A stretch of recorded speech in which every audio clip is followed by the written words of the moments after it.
नमस्कार, मैं अभिषेक कुमार आप सभी का स्वागत करता हूं फोकस स्टडी विद अभी में।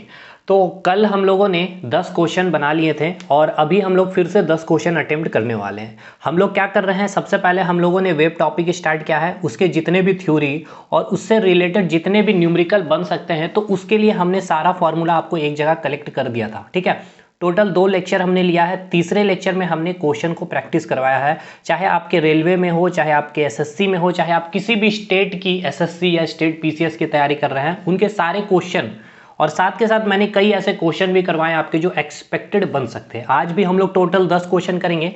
तो चलिए स्टार्ट करते हैं। देखिए, अगर आपने पहला लेक्चर अगर नहीं देखा है, दूसरा लेक्चर नहीं देखा है, तो आपको देखनी चाहिए, क्योंकि अभी देखिए हम लोग जो क्वेश्चन प्रैक्टिस कर रहे हैं इसमें इतना ज़्यादा तो आपको डिटेल हम एक्सप्लेन नहीं कर सकते हैं ना, क्योंकि ये सारी चीज़ें हमने एक्सप्लेन कर रखी है। तो जरूर से एक बार आप उसे देखिए। फिजिक्स प्लेलिस्ट के नाम से आपको ये सारी वीडियो मिलेगी। टोटल 3 वीडियो अभी आपको उसमें मिल जाएगी। पहली क्लास, दूसरी क्लास और तीसरी क्लास में हमने क्वेश्चन प्रैक्टिस करवाया। ये आपका जो है चौथा क्लास होगा, ठीक है, जिसमें आज हम लोग टोटल 10 क्वेश्चन बहुत अच्छे अच्छे लेवल की करेंगे। देखिए, आपको सबसे पहले मैं 14 से स्टार्ट कर रहा हूँ। 11 नंबर, 12 नंबर और 13 नहीं लिया हूँ, क्योंकि मैं नहीं चाहता हूं कि जो शुरुआत हो थोड़ा सा टफेस्ट, क्योंकि हो सकता है कुछ न्यू स्टूडेंट्स भी इस वीडियो को देख रहे हैं। चलिए, और लेकिन फिर भी कुछ भी ऐसा होगा, नए स्टूडेंट सब कुछ आपको समझ में आएगा इस वीडियो में भी। देखिए क्वेश्चन क्या बोल रहा है, हिंदी इंग्लिश दोनों में। The distance between 2 consecutive crest is L है, ठीक है ना। Then the wavelength is given by, Hindi में क्या बोला जा रहा है, 2 लगातार श्रृंग की बीच की दूरी एल है, तो तरंग दैर्घ्य का मान क्या होगा। क्वेश्चन क्या है इसको समझिए एक बार पहले। देखिए, कोई भी चीज़ रटिएगा नहीं, फिजिक्स, केमिस्ट्री, बायोलॉजी, कुछ भी चीज़ आपको रटना नहीं है, याद रखिएगा हमेशा। चीज़ों को एक बार अगर आप समझते हैं तो काफ़ी आसान हो जाएगी। यहाँ इन्होंने कहा है the distance between 2 consecutive crust. तो भाई सबसे पहले हम एक वेव बनाएंगे, ठीक है ना। इस प्रकार से हमने एक वेव बनाया है। ये आपका क्या हो गया, क्रस्ट। ये हो गया आपका क्रस्ट, सी फॉर क्रस्ट, और ये हो गया आपका trough, T for trough. Hindi में इसे क्या बोलते हैं, श्रृंग। इसे हमें क्या कहते हैं, गर्त। The distance between 2 consecutive crest is L. ये 2 कंसेक्यूटिव क्रस्ट की जो है आपको डिस्टेंस दे दी गई है, जो है आपकी कितनी एल है, ठीक है। ये आपको गिवन है। पूछा क्या गया है, then the wavelength is given by. भाई साहब मुझे ये बताइए, द डिस्टेंस बिटवीन 2 क्रस्ट या फिर the distance between 2 consecutive trough या the distance between 2 consecutive crust को हमने क्या बताया था, आपको वेवलेंथ बताया था। और यही वेवलेंथ की वैल्यू आपको दे दी गई है एल, और यही आपसे पूछा गया है वेवलेंथ। तो भाई इसका सही उत्तर क्या हो जाएगा, एल, ठीक है। ये देखिए आपका एक ग्रुप डी का पूछा गया सवाल है। क्वेश्चन समझे या नहीं समझे। यहाँ क्या बोला गया था, आपसे पूछ रहा है ये कि वेवलेंथ क्या होगी जिसकी 2 कंसेक्यूटिव क्रस्ट की, देखिए यहाँ साफ साफ वर्डों में यहाँ इन्होंने लिख रखा है 2 कंसेक्यूटिव क्रस्ट की जो डिस्टेंस है वो एल दे दी गई है, ठीक है ना। अगर यही क्वेश्चन में अगर आपको इस प्रकार से गिवन रहता, देखिए कंसेक्यूटिव क्रस्ट वहाँ दिया था, हो सकता है अब जो होगा आपके एग्जाम में 2 कंसेक्यूटिव ट्रफ की डिस्टेंस दे दी जाए। ये हो गया आपका कंसेक्यूटिव क्रस्ट हो गया, और ये हो गया आपका ट्रफ, ठीक है, गर्त। अब आपको क्या बोला गया है कि ये मैं चेंज कर रहा हूँ क्वेश्चन की 2 कंसेक्यूटिव ट्रफ के बीच की डिस्टेंस जो है एक्स है, तो आप मुझे वेवलेंथ बताइए। तो यही क्या है, आपका वेवलेंथ है। और 2 कंसेक्यूटिव क्रस्ट के बीच का डिस्टेंस भी क्या होता है, लैम्डा ही होता। ये हमने देखा था। अगले क्वेश्चन पे हम लोग चलते हैं। देखिए अगला क्वेश्चन क्या बोल रहा है आपसे कि sound produce by our radio, ठीक है ना। समझिएगा, बहुत अच्छा सवाल है ये आपका, ये भी आपका पूछा हुआ सवाल है। Sound produce by our radio increase by, ठीक है ना। रेडियो द्वारा जो उत्पादित की जाती है ध्वनि डैश से बढ़ती है, ठीक है। जो रेडियो में आपको साउंड सुनाई पड़ता है ना, वो साउंड जो इंक्रीज होता हुआ, आप जब कभी कभी आपको लगता है ना कि काफ़ी ज़्यादा इंक्रीज हो गया है साउंड, वो किस कारण से, तो एम्पलीट्यूड के इंक्रीज हो जाने से, वेवलेंथ के इंक्रीज हो जाने से, फ्रीक्वेंसी के इंक्रीज हो जाने से, या फिर पिच के इंक्रीज हो जाने से। देखिए सबसे पहले फ्रीक्वेंसी पाइए। अभी आपको तो मैंने एक चीज़ क्योंकि वो साउंड टॉपिक में है, ठीक है, कोई दिक्कत नहीं है, ये साउंड का क्वेश्चन था, लेकिन कोई दिक्कत नहीं, मैं आपको समझा देता हूँ। देखिए क्या होता है ना, पिच और फ्रीक्वेंसी, ठीक है, ये दोनों कहीं ना कहीं, ठीक है ना, एक दूसरे से को रिलेटेड होता है, ठीक है। फ्रीक्वेंसी अगर, देखिए फ्रीक्वेंसी जो होती है, ये जो पिच होती है आपकी, ये किस पर डिपेंड करती है, आपकी फ्रीक्वेंसी पर डिपेंड करती है। और ये पिच क्या होता है, ये पिच आपको ये बताता है कि आपकी आवाज़ कितनी मोटी है, ठीक है, या फिर आपकी आवाज़ कितनी पतली है। और ये डिपेंड करता है आपकी किसके ऊपर, तो फ्रीक्वेंसी के ऊपर, ठीक है। अगर हाई फ्रीक्वेंसी होगी, ठीक है, अगर हाई फ्रीक्वेंसी होगी तो आपकी आवाज़ कैसी होगी, और अगर आपकी फ्रीक्वेंसी लो होगी तो आपकी आवाज़ कैसी होगी, ये डिपेंड दोनों एक दूसरे के ऊपर करता है। अगर आपकी फ्रीक्वेंसी लो हुई तो आपकी आवाज़ कैसी होगी, मोटी होगी, और अगर आपकी फ्रीक्वेंसी हाई हो गई तो आपकी आवाज़ कैसी होगी, पतली होगी। तो देखिए ये हमें आपको समझाना है साउंड टॉपिक जब हम लोग पढ़ेंगे तब। लेकिन इससे अभी तो ये समझ में आ गया कि साउंड का जो है आपका यहाँ पर क्या दिया गया है कि जो रेडियो से जो आपको साउंड सुनाई पड़ती है वो इंक्रीज होते हुए प्रतीत होती है। किसके इंक्रीज हो जाने से, फ्रीक्वेंसी इंक्रीज होने से नहीं, क्योंकि फ्रीक्वेंसी इंक्रीज से क्या होता है, आपका पिच या तो इंक्रीज होगा या फिर पिच डिक्रीज करेगा, यानी कि ये ऑप्शन भी नहीं होगा और ये ऑप्शन भी आपका नहीं होगा। बचता है अब आपका ए और बी। वेवलेंथ के इंक्रीज हो जाने से, मैंने आपको वेवलेंथ कहीं पर भी ऐसी चीज़ें बताई, कुछ भी चीज़ें जिसका आपका इंक्रीज हो जाने से या फिर डिक्रीज हो जाने से कोई इफेक्ट पड़ता हो साउंड पे, नहीं मैंने बताया था। अब आइए एम्पलीट्यूड पे। देखिए होता क्या है, एम्पलीट्यूड क्या होता है, मैंने क्या बताया था, देखिए मैंने आपको क्या बताया था, ये जो आपकी एक वेव है, ठीक है, ये वेव है आपकी, ठीक है सर, ये जो वेव के जो पार्टिकल है जो अपने मैक्सिमम डिस्टेंस को, ठीक है ना, जब ये मैक्सिमम डिस्टेंस को अटेंड करेगी या फिर जब पार्टिकल ये मैक्सिमम डिस्टेंस के पास पहुंचता है तब ये होता है आपके क्या, एम्पलीट्यूड, इसे हमने कहा था इसको। और इस टाइम जो आपको साउंड सुनाई देगी या फिर वो जो साउंड वेव होगी उस जो होगी उसकी जो मतलब इंटेंसिटी जो होगी ना काफ़ी ज़्यादा तीव्र होगी, यानी कि तेज होगी। तो साउंड का इंक्रीज होना ये आपका डिपेंड करेगा एम्पलीट्यूड के इंक्रीज हो जाने पे, ठीक है, क्लियर। अब आइए नेक्स्ट क्वेश्चन पे, 16वां क्वेश्चन, बहुत अच्छा सवाल है ये भी। क्वेश्चन क्या बोला गया है कि if a wave complete 40 vibration in 2.5 second, ठीक है, देन इट्स फ्रीक्वेंसी, आपसे पूछा गया है कि इसकी फ्रीक्वेंसी क्या हो गई। देखिए क्वेश्चन हिंदी में पढ़ लेते हैं एक बार। किसी माध्यम में कण जो है आपकी 2.5 सेकेंड में 40 कंपन पूर्ण करती है, तो आपसे पूछा गया है कि इसकी आवृत्ति क्या होगी। तो देखिए फ्रीक्वेंसी क्या होती है आप सभी को पता होना चाहिए, मैंने बताया भी था। फ्रीक्वेंसी का डेफिनेशन क्या होता है कि एक सेकेंड में कोई भी वेव के जो पार्टिकल्स होते हैं उन्होंने कितना साइकिल कंप्लीट किया है या फिर कितना वाइब्रेशन किया है या फिर कितना ऑसिलेशन किया है, उसको ही हम क्या कहते हैं, फ्रीक्वेंसी कहते हैं, एक सेकेंड में, ठीक है। तो आपको क्वेश्चन में क्या दिया हुआ है, आपको क्वेश्चन दिया है कि, एक मिनट, हाँ, आपको क्वेश्चन क्या दिया है कि 2.5 सेकंड में, क्वेश्चन आपको दिया है 2.5 सेकंड में जो वेव है आपकी कंप्लीट करती है कितनी वाइब्रेशन, 40 वाइब्रेशन, ठीक है, या फिर 40 साइकिल्स भी कह सकते हैं आप। तो हमें फ्रीक्वेंसी निकालनी है तो हम एक सेकंड पे निकालेंगे, यानी कि 40 अपन 2.5, यहाँ से एक हटाएंगे तो 0, 25 एकम 25 15 यानी कि 16, ठीक है, इसकी फ्रीक्वेंसी कितनी आ जाएगी, 16 हर्ट्ज, ठीक है सर। तो इसकी आंसर कितनी हो जाएगी, 16 हर्ट्ज, ठीक है सर। अगला सवाल आते हैं 17 नंबर, बहुत ही अच्छा सवाल है। और ये तो मतलब अगर आपने क्लास देखा होगा या अभी भी आपने अगर सुनी होगी जो मैंने एम्पलीट्यूड के बारे में बताई है, बस वही सवाल यहाँ पर रख दिया गया। देखिए क्या पूछा गया क्वेश्चन, इसको भी आप देखिए ध्यान से। क्वेश्चन में बोला गया है कि the amplitude of the wave is, मतलब तरंग का जो आयाम होता है, हिंदी में मैं पढ़ूंगा, पहले इंग्लिश में पढ़ लेता हूं। देखिए ऑप्शन ए दिया गया है कि the distance travel by the wave over a time period of the wave, ठीक है, यानी हिंदी में अगर हम इसे पढ़ना चाहें तो हिंदी में इसे हम कैसे पढ़ेंगे, हिंदी में इसे बोलेंगे तरंग की एक समयावधि में तरंग द्वारा तय की गई दूरी, ठीक है। ऑप्शन बी पे आइए, maximum distance travel by the particle of the medium on either side from the central state, ठीक है, माध्यम के कणों द्वारा मध्य स्थान के किसी भी, ठीक है ना, किसी भी तरफ तय की गई अधिकतम दूरी होगी, ठीक है। तो याद रखिएगा मैक्सिमम डिस्टेंस, यहां पर ये लाइन इंपॉर्टेंट है। तीसरा ऑप्शन क्या है मैं अभी आपको समझाऊंगा, distance travel by the wave in 1 second, ठीक है, मतलब एक सेकेंड में तरंग द्वारा तय की गई दूरी, distance equal to 1 wave length. इसका मतलब क्या हो गया, एक तरंग की जो लंबाई है उसकी जो दूरी होगी उसके बराबर। देखिए सर सबसे पहले तो ये समझिए कि ये क्वेश्चन में क्या पूछ रहा है कि आपसे कि तरंग का आयाम क्या होता है, यानी कि एम्पलीट्यूड क्या होती है। हमने आपको क्या बताया था, ये हमने बताई थी आपको, ये जो थी आपकी एक वेव थी, ठीक है, ये थी क्या आपकी वेव थी, ठीक। उसके बाद हमने क्या बताया था, ये क्या है आपका वेव डायरेक्शन है, या फिर हमने इसी को क्या नाम दिया था, माध्य, या फिर हमने इंग्लिश में कहा था इसको मीन। ठीक है, फिर हमने क्या बोला था, ये जो मीन पाथ से जो पार्टिकल क्या कर रहा था आपका, ऊपर नीचे वाइब्रेट कर रहा था। ठीक है, इस प्रकार से ऊपर नीचे क्या कर रहा था, आपके पार्टिकल्स वाइब्रेट कर रहे थे।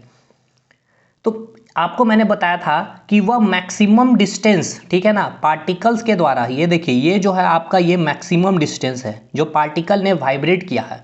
तो ये जो मैक्सिमम डिस्टेंस होता है जो पार्टिकल ने वाइब्रेट किया है, इसे ही हमने क्या कहा था, एम्पलीट्यूड कहा था। तो देखिए यहाँ जो आपका ऑप्शन बी में लिखा हुआ है क्या, मैक्सिमम डिस्टेंस, यही तो है आपका मैक्सिमम डिस्प्लेसमेंट या फिर maximum distance travel by the particle of the medium on either side from the central, ये आपका सेंट्रल स्टेट हो गया। आइदर साइड, चाहे आप ये बोल सकते हैं अपर फेज का या फिर आप नीचे वाले फेज का, ये जो सेक्शन आप बोलोगे आप इसको क्या बोलोगे, एम्पलीट्यूड, हिंदी में आप इसे ही कहते हैं आयाम। तो ऑप्शन बी इसका राइट आंसर हो जाएगा। ठीक है सर, अब चलिए हम लोग आते हैं 18वां सवाल पे, और यह 18वां सवाल क्या आपसे पूछ रहा उसको भी हम लोग डिस्कस करते हैं। बहुत अच्छा सवाल है ये भी आपका। देखिए 18वां सवाल में क्या पूछा गया है, a sound wave produce 40 crust and 40 trough, ठीक है, इन 0.3 second, find the frequency of the wave. Hindi में एक स्रोत तरंग से 0.3 सेकेंड में 40 शिखर और 40 गर्त बनते हैं, तो हमें तरंग की आवृत्ति ज्ञात करनी है, यानी फ्रीक्वेंसी ज्ञात करनी है। तो देखिए फ्रीक्वेंसी क्या होती है, एक सेकेंड में तरंग के द्वारा कितना बार कंपन किया गया है, या फिर इंग्लिश में कहें, एक मिनट भाई, हाँ तो इंग्लिश में क्या बोलेंगे, फ्रीक्वेंसी को कैसे डिफाइन करेंगे कि कोई भी वेव के पार्टिकल्स ने एक सेकेंड में, ठीक है ना, 1 सेकेंड में हाउ मेनी टाइम्स उसने वाइब्रेट किया है या फिर कितने साइकिल्स कंप्लीट किए, उसको हमने क्या कहा था, फ्रीक्वेंसी कहा था। चलिए इसको सॉल्व करते हैं, इस क्वेश्चन को हम लोग। बहुत इजी सवाल है, अगर थोड़ा सा अगर आप चीज़ों को समझ गए हैं या फिर आपने समझा है तो फिर आप आराम से बनाएंगे इसको। देखिए यहाँ क्या बोल रहा है आपको, यहाँ आपको बोला गया है कि a sound wave produce 40 crust and 40 trough. तो सबसे पहले क्रस्ट और ट्रफ को समझते हैं हम लोग, क्या ये बोल रहा है आपको, तो ये हम समझ लेते हैं। क्रस्ट और ट्रफ अभी तो हमने समझा था, लेकिन फिर से एक बार देख लेते हैं। ये आपका क्या है, क्रस्ट यानी कि श्रृंग है, ठीक है। ये आपका क्या हो गया, ट्रफ यानी कि गर्त हो गया, ठीक है। यही आपको दिया गया है कि एक स्रोत तरंग से 0.3 सेकंड में 40 शिखर, ये 40 शिखर, ऊपर वाला सेक्शन को शिखर कह रहे हैं और नीचे वाला को क्या कहा गया, गर्त कहा गया।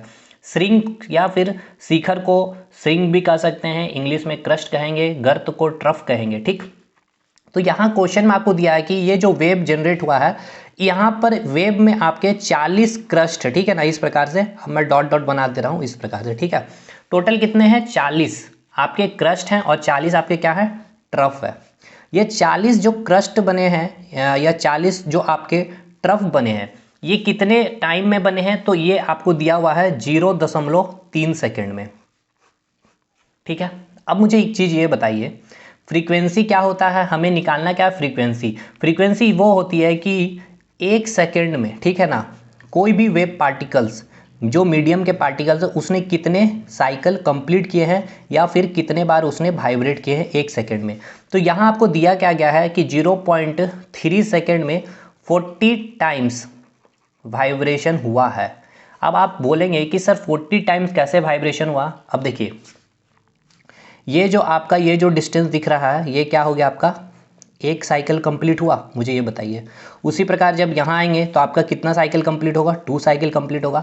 इसी तरह जब आप क्रस्ट और ट्रफ बनाएंगे तो टोटल कितने साइकिल कंप्लीट होंगे, यानी कितना ऑसिलेशन होगा, 40 ऑसिलेशन होगा, यानी कि 40 टाइम्स वाइब्रेट करेगा, यानी कि 40 साइकिल्स कंप्लीट होंगे, 40 चक्र बनेंगे। तो ये 40 चक्र बनने में आपको दिया गया है 0.3 सेकेंड लगते हैं। तो भाई जब 40 चक्र बनने में, यानी कि 40 साइकिल्स या फिर 40 टाइम्स वाइब्रेट होने में 0.3 सेकेंड लगता है, तो मुझे फ्रीक्वेंसी निकालनी है। तो एक सेकेंड में मैं निकालूंगा 40/0.3, इसको हटाइए तो 133.3 हर्ट्ज, ये इसका आंसर हो जाएगा। चीज़ें समझ में आई आपको, तो इसका आंसर क्या हो जाएगा, 133.3 हर्ट्ज, ठीक है। इसको सॉल्व कर लीजिएगा, जो भी है आपको मैंने चीज़ें समझा दी है। अगला सवाल आइए, बहुत अच्छा सवाल है ये भी आपका। What is called the area of high density, बहुत अच्छा सवाल है। What is called the area of high density of particle in the medium during transmission of sound. ध्वनि के संचरण के दौरान माध्यम में कणों के उच्च घनत्व का क्षेत्र क्या कहलाता है? सबसे पहले आपको यहाँ पर ये समझना होगा इस किस वेब की बात की जा रही है। मैंने आपको बताया था जब भी आपका बात हो कंप्रेशन की, ठीक है, कंप्रेशन हिंदी में इसे क्या कहेंगे? संपीड़न, ठीक है सर। या फिर आपको बात किया जाए रेयर फैक्शन की, ठीक है, रेयर फैक्शन बोले हिंदी में तो विरलन। तो जब भी इसकी बात हो रही है तो ये किस वेब की बात की जा रही है? तो आप कहेंगे सर ये लॉन्गिट्यूडिनल वेब की बात की जा रही है। अच्छा मुझे ये बताइए सर, ये लॉन्गिट्यूडिनल वेब क्या होता है? तो सबसे पहले तो मुझे ये बताइए सर कि ये वेब क्या होता है। ये वेब होता है आपका एक डिस्टर्बेंस। अच्छा सर ये डिस्टर्बेंस कैसा डिस्टर्बेंस, किसके बीच डिस्टर्बेंस? तो जो मीडियम है, ठीक है, जो मीडियम है उस मीडियम के पार्टिकल के बीच आपने क्या किया? एक डिस्टर्बेंस क्रिएट किया है जिसके कारण ये वेब क्रिएट हुआ है। अच्छा ये वेब तो मैं समझ गया सर। अच्छा ये लॉन्गिट्यूडिनल क्या होता है? ये लॉन्गिट्यूडिनल क्या होता है ना, जो आपने ये वेब एक मिनट, जो आपने वेब को जनरेट किया है, ठीक है, अगर आपने जो वेब को जनरेट किया है, ये वेब का अगर डायरेक्शन है, ठीक है, तो जो पार्टिकल्स हैं, ये जो पार्टिकल्स में जो आपने डिस्टर्बेंस क्रिएट किया है, वो पार्टिकल्स में जो वाइब्रेशन होंगे ये टू एंड फ्रो यानी कि इस प्रकार से आगे पीछे वाइब्रेट करेगा, या फिर ये जो वेब का डायरेक्शन है उसके ही समानांतर या फिर उसके ही पैरेलल वाइब्रेशन जब होगा तो उसको हम क्या कहेंगे? लॉन्गिट्यूडिनल वेव कहेंगे। और जब ये लॉन्गिट्यूडिनल वेव होता है तो इसका हमने फिगर आपको स्प्रिंग के केस का एग्जाम्पल देकर के समझाया था। ये एक नॉर्मल अभी स्प्रिंग है, ठीक है, आपने इसमें इस प्रकार से प्रेशर डाला तो ये आपका क्या हो जाएगा? कंप्रेस हो जाएगा, ठीक है, इस प्रकार से ये पूरा कंप्रेस हो गया, ठीक, ये आपका हो गया कंप्रेशन स्टेज में, ठीक है, कंप्रेशन यानी कि संपीड़न स्टेज में। उसके बाद जब इसको आप वापस छोड़े तो ये रिलीज स्टेज में आ जाएगा, ठीक है, विरलन स्टेज में, यानी कि ये आपका हो गया रेयर फैक्शन के स्टेज में। तो ये जो आपको मैंने बताया था यहाँ पर जब कंप्रेशन होगा तो यहाँ क्या होगा? आपका हाई प्रेशर होगा। और क्या मैंने बताया था आपको? हाई प्रेशर के साथ साथ आपको हाई डेंसिटी मैंने बताई था, ठीक है, बताया था कि नहीं? और जब रेयर फैक्शन के केस होगा तो यहाँ क्या होगा? आपका लो प्रेशर होगा, और लो प्रेशर के साथ साथ क्या होगा? आपकी लो डेंसिटी होगी। क्लियर हुआ? पूरा लॉन्गिट्यूडिनल वेव समझा दिया। क्वेश्चन क्या बोला है कि What is called the area of high density? High density of particle, ठीक है ना, जब पार्टिकल हाई डेंसिटी में होंगे इन मीडियम, जो मीडियम के पार्टिकल्स है वो बिल्कुल हाई डेंसिटी में है। हाई डेंसिटी मतलब क्लोजली पैक्ड है, क्लोजली पैक्ड है मतलब हाई प्रेशर है, तो वो जो ट्रांसमिशन होगा साउंड का वो कैसा होगा? रिजोनेंस होगा, कंप्रेशन होगा, ऑसिलेशन होगा या रेयर फैक्शन होगा? भैया जी high density, high pressure, compression stage में होगा। ऑप्शन टिक करके आएंगे कंप्रेशन। क्लियर? अगला सवाल बहुत बहुत ही अच्छा सवाल, 20वां सवाल। देखिए 20वां सवाल क्या बोला गया आपसे? कोई तरंग है, ठीक है ना, किसी तरंग के 10, इंग्लिश में भी मैं लिखा हूं, किसी तरंग के 10 दोलन उत्पन्न होने में 20 सेकंड लगते हैं, ठीक है। इसमें एक श्रृंग और गर्त के बीच की दूरी 4 सेंटीमीटर है, तो हमें तरंग का वेग बताइए। इंग्लिश में, a wave oscillate 10 times in 20 second, the distance between crust and trough is 4 centimetre, find the velocity of wave. देखिए सर, इसको हम लोग अब बनाते हैं। बहुत ही अच्छा सवाल है ये आपका, और इस सवाल को वही लड़का बनाएगा जो थोड़ा सा न्यूमेरिकल में प्रैक्टिस किया होगा, अदरवाइज एग्जाम में आप गलती करके भी आ सकते हैं या फिर स्किप करके आप आ जाइएगा। क्वेश्चन हमें यह दिया गया है कि कोई एक वेव है जो ऑसिलेट करता है 10 टाइम्स इन 20 सेकेंड, यानी कि 20 सेकेंड में ये कितना बार वाइब्रेट किया है? 10 टाइम्स वाइब्रेट किया है, ठीक है सर। देखिए कैसे न्यूमेरिकल बनाएंगे हम। The distance between crust and trough is 4 centimetre, यानी क्रस्ट एंड ट्रफ, तो भाई फिगर चलिए बना के, इतना तो हम लोग एग्जाम में नहीं करेंगे ना, ये आपको समझाना। ये क्रस्ट हो गया, ये ट्रफ हो गया, यानी ये आपका क्या हो गया? क्रस्ट, ये ट्रफ, ये आपका क्या हो गया? ट्रफ, ये क्या हो गया आपका? क्रस्ट, और ये क्या हो गया आपका? ट्रफ। आपको ये पता है क्या कि क्रस्ट के बीच की जो डिस्टेंस होती है ये क्या होती है? लैम्डा। ट्रफ के बीच की डिस्टेंस क्या होती है सर? ये होती है लैम्डा। अच्छा मुझे गिवन क्या है सर, ये तो बताइए पहले। गिवन थोड़ी है आपका, गिवन क्या है कि the distance between crust and trough, यानी ये जो क्रस्ट है और ये जो आपकी ट्रफ है, ये डिस्टेंस आपको दी हुई है क्या? 4 सेंटीमीटर। मतलब ये क्या दे दी गई है आपको? λ/2 की वैल्यू दे दी गई है 4 सेंटीमीटर। सर जी ये बहुत ही उम्दा सवाल है आपका। मतलब आपको ये समझ में आया? यहाँ पर आपको क्या दे दिया गया है सर? यहाँ पर आपको दे दिया गया है λ/2 टू की वैल्यू 4 सेंटीमीटर, यहाँ से क्या आप लैम्डा निकाल सकते हैं? जी सर बिल्कुल निकाल सकता हूँ, 8 सेंटीमीटर। बहुत अच्छी बात है सर। मुझे ये बताइए सर, निकालना क्या है? मुझे तरंग का वेग बताना है, यानी मुझे भी बतानी है, और भी मैं तभी बता सकता हूँ जब मुझे फ्रीक्वेंसी पता हो और लैम्डा की वैल्यू पता हो। तो सर जी मैंने लैम्डा की वैल्यू फाइंड आउट कर ली, 8 सेंटीमीटर। सर जी फ्रीक्वेंसी क्या होती है? फ्रीक्वेंसी क्या होती है? 1 सेकेंड में कंपन जो किया जाता है, वाइब्रेशन जो किया जाता है तरंग के पार्टिकल्स के द्वारा, उसको ही कहते हैं हम क्या? फ्रीक्वेंसी। सर जी ये 20 सेकंड में दिया हुआ है मुझे, तो हम क्या 1 सेकंड में नहीं निकाल पाएंगे? सर बिल्कुल निकाल सकते हैं। 10/20 यानी कि 1/2 यानी 0.5 हर्ट्ज फ्रीक्वेंसी मैंने निकाल ली है सर। अब मैं क्या करूंगा सर? फ्रीक्वेंसी इंटू लेमडा से मैं क्या करूंगा? फ्रीक्वेंसी की वैल्यू हो गई 1/2 और लेमडा की वैल्यू हो गई सर 8। लेमडा की वैल्यू हो गई 8, 2 चौके 8, और सर मैं 4 मीटर पर सेकंड मार करके आ जाऊंगा सर, और ऑप्शन भी 4 होगा सर, और हमारा ये गलती हो जाएगा सर। देखिए कैसे गलती हो जाएगा सर, अब इसको भी समझिए। देखिए हमेशा याद रखिएगा, हम जो भी वैल्यू लेते हैं वो एसआई यूनिट पर लेते हैं, और लेमडा की वैल्यू 8 सेंटीमीटर है, और इसकी एसआई यूनिट क्या होती है? मीटर होती है। तो जब आप लेमडा को मीटर में लेंगे तो ये आपका हो जाएगा 0.08 मीटर। बोलिए होगा कि नहीं? 100 से आप डिवाइड करेंगे। अब जा करके आप क्या करेंगे? ये तो गलत हो गया सर आपका। भी की वैल्यू निकालेंगे फ्रीक्वेंसी इंटू लेमडा। फ्रीक्वेंसी की वैल्यू आपको दे दी गई है सर कितना? 1/2 यहाँ पर, और आपको लेमडा की वैल्यू कितना आ गई? 0.08। अब आप इसे सॉल्व करिए तो आपकी आ जाएगा 0.04 मीटर पर सेकेंड। ठीक है, क्लियर और नॉट? 20वां सवाल क्लियर हो गया। अच्छा अब चलिए हम लोग जो सवाल छोड़े हैं उसको पहले बना लेते हैं जी। जो आपका 10वां 11वां सवाल, 12वां सवाल और 13वां सवाल छूटा हुआ अभी आपका। चलिए, तो ये क्वेश्चन क्या बोला? स्टेटमेंट बेस्ड क्वेश्चन है, बहुत ही अच्छा सवाल है आपका। देखिए क्वेश्चन में ये बोला गया है, आपसे ये पूछ रहा है कि which of the following statement is correct about sound wave. ठीक है, यहाँ आपसे पूछा गया है कौन सा स्टेटमेंट करेक्ट है sound wave and light waves के बारे में। ठीक, अब मुझे ये बताइए, पहला जो ऑप्शन दिया गया है हिंदी में, निम्न में से कौन सा कथन सही है ध्वनि तरंग और प्रकाश तरंग के बारे में? पहला सवाल जो है, बोथ ट्रांसवर्स वेव है, अनुप्रस्थ तरंग होती है। अच्छा मुझे ये बताइए सर कि ये अनुप्रस्थ तरंग होती क्या है? ये कौन सी भला चीज है? देखिए अनुप्रस्थ तरंग क्या होती है मैं आपको समझा दूं, क्योंकि लॉन्गिट्यूडनल वेव मैंने आपको अभी समझाया। तो अनुप्रस्थ तरंग यानी कि ट्रांसवर्स वेव। अच्छा जी, ये वेव क्या होता है सर? एक डिस्टर्बेंस होता है सर। ये कहाँ डिस्टर्बेंस होगा सर? मीडियम के पार्टिकल्स में डिस्टर्बेंस होंगे, तब जाकर क्या होगा? आपका वेव उत्पन्न होगा। अच्छा सर ये ट्रांसवर्स क्या होता है? ट्रांसवर्स क्या होता है ना, जब आपकी जो वेव थी और इस वेव के पार्टिकल जो थे परपेंडिकुलर जब वाइब्रेट करती है, देखिए ये परपेंडिकुलर जो वाइब्रेशन होता है इस वेव के वाइब्रेशन, जब पार्टिकल जो मीडियम के पार्टिकल्स परपेंडिकुलर वाइब्रेट करती है तो उसे हम क्या नाम देते हैं? ट्रांसवर्स यानी कि अनुप्रस्थ। अब अच्छा मैंने बताया था क्या कि दो तरह के वेव होते हैं, एक होता है आपका मैकेनिकल वेव और एक होता है आपका इलेक्ट्रोमैकेनिकल वेव्स। ठीक, ये हमने बताया था आपको।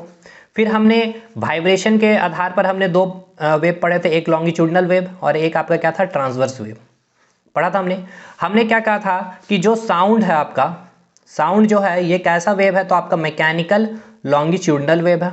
ठीक है, फिर हमने आपको बताया था क्या? हमने आपको बताया था इलेक्ट्रोमैग्नेटिक वेव के कई सारे एग्जांपल, जैसे कि radio wave, microwave, infrared wave, फिर gamma ray, X ray, visible light. तो लाइट, ये सब जितने इलेक्ट्रोमैग्नेटिक वेव हैं, ठीक है ना, जितने भी इलेक्ट्रोमैग्नेटिक वेव हैं ये सभी कैसे होते हैं? तो ट्रांसवर्स वेव होते हैं। यानी कहीं ना कहीं आपका लाइट, कहीं ना कहीं आपका रेडियो वेव, कहीं ना कहीं आपका माइक्रोवेव, ये सभी क्या होते हैं? ट्रांसवर्स वेव होते हैं। तो देखिए साउंड कैसा होता है? मैकेनिकल लॉन्गिट्यूडनल वेव होता है, और इलेक्ट्रोमैग्नेटिक वेव या फिर लाइट पूछे तो वो कैसा होता है? Transverse wave. तो ऑप्शन में आपको क्या दिया गया है कि दोनों ट्रांसवर्स वेव है, तो बिल्कुल गलत है। दोनों लॉन्गिट्यूडनल वेव है, दोनों गलत है, क्योंकि देखिए यहाँ क्या पूछा गया? साउंड और लाइट के बारे में। अब आइए तीसरा ऑप्शन में बोला गया sound waves are transverse wave. भैया जी अभी हमने आपको क्या बताया? साउंड जो होता है ये लॉन्गिट्यूडनल वेव होता है, यहाँ आपको बोला गया है ट्रांसवर्स वेव होता है आपका साउंड, तो ये यहीं गलत हो गया, इसको इतना देखना ही नहीं है। अब आइए चौथा ऑप्शन में लिखा गया है sound waves are longitudinal wave. ये सही लग रहा है अभी तक, तो ठीक है। उसके बाद बोला गया लाइट वेव जो आपका ट्रांसवर्स वेव है, बिल्कुल यहाँ अभी मैंने आपको यही बताया कि साउंड लॉन्गिट्यूडनल वेव और लाइट क्या आपका ट्रांसवर्स वेव, तो ये आपका ऑप्शन नंबर डी सही होगा। ये बहुत अच्छा सवाल है, ये तभी बनेगा जब आपने पूरा क्लास अटेंड किया है हमारा।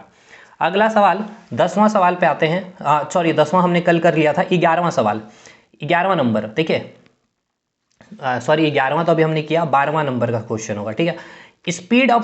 Speed of sound wave is 700 metre per second है। साउंड की जो स्पीड है वो कितनी है आपकी, 700 मीटर प्रति सेकेंड है। आपसे पूछा गया how long time will the wave time will takes to travel 7 kilometre. बहुत बहुत ही अच्छा सवाल। क्या दिया हुआ क्वेश्चन में, चलिए एक एक डाटा पहले लिखते हैं, उसके बाद हम इसको सॉल्व करेंगे।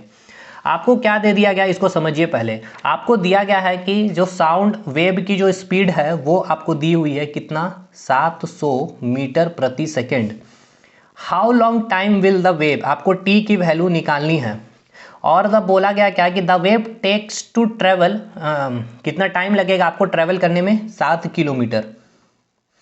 7 किलोमीटर यानी कि डिस्टेंस आपको दे दी गई है क्या, 7 किलोमीटर। ठीक है, यहाँ तक क्लियर है आपको। आपको निकालना क्या है, टाइम निकालना। अच्छा मुझे ये बताइए, वेलोसिटी इक्वल्स टू क्या होता है, डिस्टेंस अपन टाइम होता है, ठीक है। हिंदी वाले भाई, वेग इक्वल्स टू दूरी अपन समय। हमें निकालना क्या, टाइम। तो टाइम इक्वल्स टू क्या आप लिख सकते हैं, डिस्टेंस अपन वेलोसिटी। बोलिए लिख सकते हैं या नहीं, बिल्कुल लिख सकते हैं। तो मुझे ये बताइए, एक मिनट, मुझे ये बताइए जो डिस्टेंस है ये कितनी दूरी है, 7 किलोमीटर, लेकिन हम इसको क्या लेते हैं, मीटर में लेते हैं, ठीक है। ये आपको पता होना चाहिए। 7000 मीटर हो गया आपका, यानी ये आपकी कितनी हो गई, 7000 मीटर, ठीक है। वेलोसिटी आपको दे दिया गया है क्या, 700 मीटर पर सेकेंड, 700 मीटर प्रति सेकेंड। मीटर से मीटर कट गया, 2020, 7 से 10, यानी टाइम कितना आपका लग रहा है, 10 सेकेंड। सिंपल सा सवाल, लेकिन थोड़ा सा ट्विस्टिंग कर दिया गया था किलोमीटर दे करके, बस। और इसको समझना होगा ना सर कि आप यहाँ पर क्या था, ये कुछ नहीं था, तरंग वेव की क्वेश्चन नहीं थे, सिंपल से स्पीड वेलोसिटी का फॉर्मूला। अब यहाँ पर वही हो गया, वेलोसिटी, डिस्टेंस मतलब क्या हो गया, ये लेमडा हो गया, टाइम पीरियड हो गया ये आपका टी, बस कुछ खेला, बस यही आपका खेला था आपका। और अंतिम सवाल आज आपका, बहुत अच्छा सवाल ये भी आपका है, क्या कि if the frequency of a wave is double, आपकी जो वेव की फ्रीक्वेंसी है उसने आपने क्या की, डबल कर दिया, then its wavelength will be, किसी तरंग की आवृत्ति 2 गुनी हो जाती है तो उसकी तरंगदैर्घ्य क्या होगी। देखिएगा, समझिएगा और उसके बाद इसका सही उत्तर दीजिएगा। आपने क्या किया है, फ्रीक्वेंसी को आपने क्या किया है सर, डबल कर दिया है, ठीक है। अब आपने से पूछनी क्या है मुझे कि लेमडा की वैल्यू क्या होगी। तो मुझे ये बताइए, फ्रीक्वेंसी इक्वल्स टू क्या होता है, 1 अपन लेमडा, यानी कि फ्रीक्वेंसी क्या होती है, 1 इन्वर्सली प्रोपोर्शनल टू लेमडा होगा। बताइए होगा या नहीं होगा। इनिशियल, अच्छा एफ इक्वल्स टू क्या हो गया, 1 अपन लेमडा हो गया, यानी कि F into lambda equals to आप 1 लिख सकते हैं, यानी F1 lambda 1 equals to F2 lambda 2, ठीक। मुझे ये बताइए, पहला आपका क्या था, एफ था, ठीक है, और लेमडा की वैल्यू पहले आपकी लेमडा थी। अब आपने क्या की, फ्रीक्वेंसी को 2f कर दिया है, तो आपसे लेमडा 2 की वैल्यू पूछी जा रही है। तो मुझे ये बताइए लेमडा 2 की वैल्यू क्या हो जाएगी, यहाँ पे 2f आ गया, ये एफ कट गया, तो लेमडा 2 की वैल्यू क्या हो जाएगी, लेमडा बाई 2, यानी कि आपकी वेवलेंथ, एक मिनट, आपकी वेवलेंथ क्या हो जाएगी, आधी हो जाएगी, ठीक है। तो यहाँ पर आप देखिएगा हाफ ऑफ द ओरिजिनल हो जाएगा, ठीक है। बताइए चीज़ें समझ में आई कि नहीं आई। सिंपल सा था सर, फ्रीक्वेंसी को आपने क्या किया, डबल कर दिया है। फ्रीक्वेंसी को आपने क्या किया, डबल किया है। फ्रीक्वेंसी क्या होती है, इन्वर्सली प्रोपोर्शनल टू लेमडा होती है। अगर फ्रीक्वेंसी 2 टाइम्स कर रहे हैं तो ये क्या होगा, आपका हाफ होगा कि नहीं होगा। सिंपल सा लॉजिक है भाई, इन्वर्सली प्रोपोर्शनल है। और फिर भी मैंने आपको फॉर्मूला से बताया क्या कि फ्रीक्वेंसी इक्वल्स टू होता है 1 अपन लेमडा, तो एफ इधर मल्टीप्लाई करिए, एफ लेमडा इक्वल्स टू 1, तो आप F1 lambda 1 equals to F2 lambda 2 लिख सकते हैं। तो आपने F1 को, आपकी जो F फ्रीक्वेंसी थी पहले F थी, ठीक है, उसका लेमडा इनिशियल क्या था, आपका लेमडा था। आपने क्या की, फ्रीक्वेंसी को फिर आपने 2 टाइम्स कर दिया, ठीक है। और अब आपको निकालना है लेमडा 2। तो लेमडा 2 आप जब निकालेंगे तो ये फ्रीक्वेंसी कट जाएगा, तो लेमडा 2 की वैल्यू क्या आएगी आपकी, लेमडा बाई 2 होगा कि नहीं। मतलब जो आपकी पहले लेमडा की वैल्यू थी अगर 5, तो अब आपकी कितनी हो जाएगी, 2.5। कब, जब आपकी फ्रीक्वेंसी थी 5 और अब आपने फ्रीक्वेंसी कितनी कर दी होगी, 10, 2 गुनी। आई होप आपको चीज़ें समझ में आ गई होगी सर। सारा का सारा क्वेश्चन हमने आपको करवा दिया है। टोटल 20 क्वेश्चन अभी हम लोगों ने टोटल कंप्लीट किए, ठीक है ना। देखिए हम लोगों ने क्या कंप्लीट किया है, वेब टॉपिक के जितने भी थ्योरी बन सकते थे, ठीक है, उसको आप बहुत अच्छे से कंप्लीट किए। थ्योरी के साथ साथ हमने कंसेप्ट समझे हैं कि आपका जितना स्टेटमेंट बेस्ड क्वेश्चन बनता है अभी एग्जाम में वो सारा बनेगा। फिर हम लोग क्या कर रहे हैं, प्रैक्टिस कर रहे हैं क्वेश्चन के, और ये सारे क्वेश्चन जो आपके कहीं ना कहीं प्रीवियस ईयर में कहीं ना कहीं पूछे हैं और कुछ आपके एक्सपेक्टेड जो मैंने लिए हैं और वो सभी हमने अटेम्प्ट किए हैं। तो टोटल कितने ये सारे हमने मिला के कर लिए 20 क्वेश्चन। आगे अगले क्लास में हम लोग चौथा जो क्लास हमारा होगा उसमें और भी कुछ अच्छे क्वेश्चन लूँगा। ऑलमोस्ट 30-35 क्वेश्चन अगर हम लोग कर लिए, 30-35-40 क्वेश्चन, तो आपका जो है ये टॉपिक फिर आपका अपना हो जाएगा, ठीक है ना। एक बार ये टॉपिक अगर आपका अपना हो गया तो देखिए इसमें अभी मुझे और भी कुछ चीज़ें आपको देनी है। इलेक्ट्रोमैग्नेटिक वेव से क्वेश्चन जो बनते हैं, जैसे रेडियो वेव से क्वेश्चन बनते हैं, माइक्रोवेव से क्वेश्चन बनते हैं, उसके बाद आपके इंफ्रारेड हो गए, विजिबल लाइट से क्वेश्चन बनेंगे, फिर आपका एक्स रे हो गया, फिर आपका गामा रे हो गया, ये सब क्वेश्चन बनेंगे सर यहाँ से, ठीक है ना। तो चलिए इस वीडियो को यहीं ख़त्म करते हैं भाई। वीडियो को अगर अच्छा लगा हो तो लाइक करिएगा, शेयर करिएगा दोस्तों तक अपने, और कमेंट करके हमें ज़रूर बताइएगा कि हमारी मेहनत आपको कैसी लग रही है। तब तक के लिए धन्यवाद।